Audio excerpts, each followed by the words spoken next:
इस सवाल को 99% बच्चे एग्जाम में छोड़ के ही आ जाते हैं, क्योंकि उसे लगता है ये सवाल तो हमारी नानी दादी याद करा देगी। लेकिन ऐसा नहीं है मेरे भाई, ये सवाल नानी दादी याद नहीं कराएगी, आप इसे बहुत ही आसानी से बना सकते हैं अगर आप मेरी बातों को समझ ले तो। देखिए कैसे कहा है कि राम और श्याम किसी कार्य को व्यक्तिगत रूप से एक कुछ निश्चित दिनों में कर सकते हैं, ठीक ना। और दोनों आदमी एक साथ कार्य शुरू करते हैं।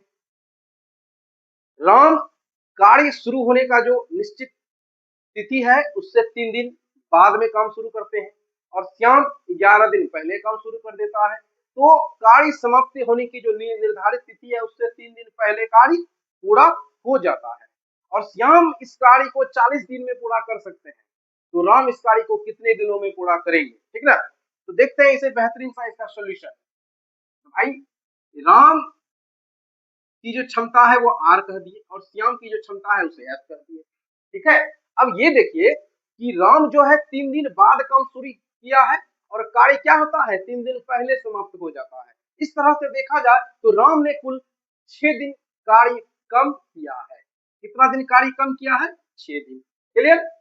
और अब आइए श्याम में। श्याम जो है 11 दिन पहले से कार्य कर रहा है। श्याम क्या हुआ है, 11 दिन पहले से कार्य कर रहा है, और 3 दिन जो है 3 दिन कार्य पहले समाप्त हो जाती है। इस तरह से जो एक्स्ट्रा काम हो रहा है ना, एक्स्ट्रा जो काम हो रहा है, श्याम 8 दिन ज्यादा काम कर रहा है। अब श्याम को 8 दिन ज्यादा काम इसीलिए करना पड़ रहा है क्योंकि राम ने 6 दिन बाद से काम शुरू किया है। अर्थात राम के 6 दिन का कार्य और श्याम के 8 दिन का कार्य बराबर है। तो भाई अगर हमने इसका राम का क्षमता आर कहा है, ये 6R बराबर क्या हो जाएगा, श्याम का क्षमता एस कहा है तो 6S के बराबर हो जाएगा। ये क्या है, आर क्षमता है, याद रखिएगा, दिन नहीं है, क्षमता है।